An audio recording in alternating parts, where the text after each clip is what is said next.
Good afternoon, Ulysses S. Grant. This afternoon, we have some questions that we would like to ask you about your presidency. What was your job like as chief executive?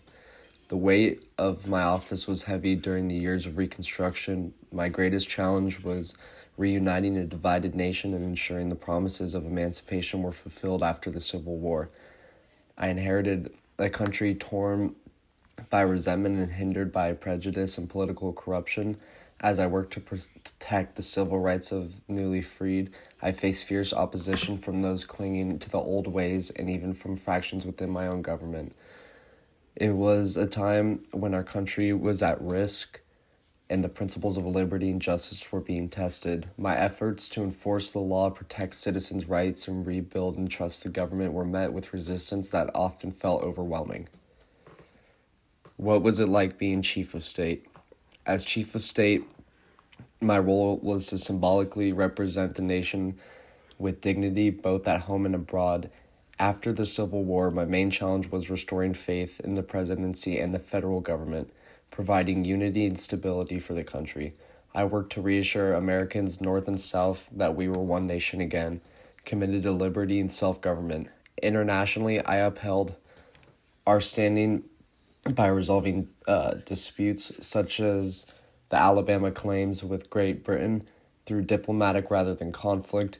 Though I preferred action over speeches, I understood that my leadership and character represented perseverance of the American people. How was the commander-in-chief? As commander-in-chief, I carried the same sense of duty that guided me in battle. After the Civil War, the military was essential in enforcing Reconstruction, protecting freed men, and maintaining national unity. One of my biggest challenges was combating violence in the South, where groups like the Ku Klux Klan terrorized black citizens. I responded by signing the Enforcement Acts and delaying troops to protect African American rights, especially the right to vote. I also worked to modernize the military, improving training while reducing its size. Internationally, I favored diplomacy, resolving conflicts like the Alabama claims with Britain through negotiation. While my greatest military achievements were in the Civil War, as president, I remained dedicated to using military to uphold justice and protect freedoms.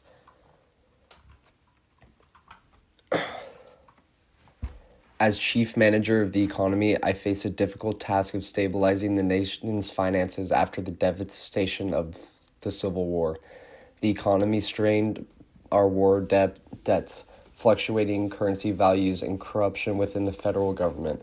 My administration focused on financial stability, monetary policy, and reducing government corruption to ensure long-term economic growth.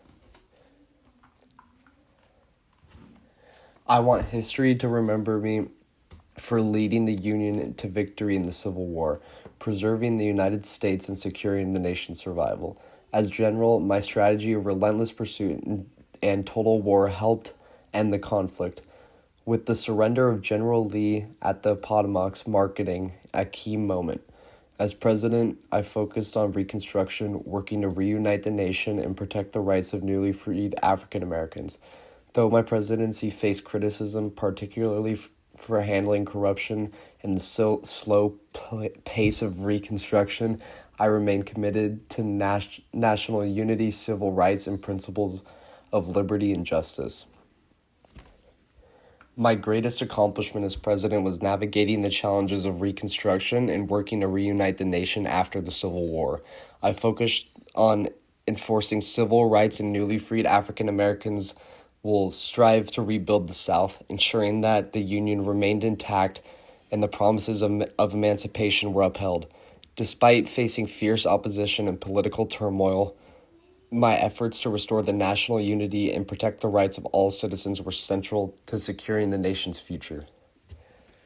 The one main regret that I have is not fully addressing the corruption within my administration. Despite my best intentions and efforts to lead with integrity, several members of my cabinet were involved in scandals that undermined public trust in my presidency. While I stayed focused on the broader goals of Reconstruction and national unity, I recognize that these issues distracted from the progress we are striving to make of the nation. It is a reminder that even the best leaders must remain vigilant against internal corruption.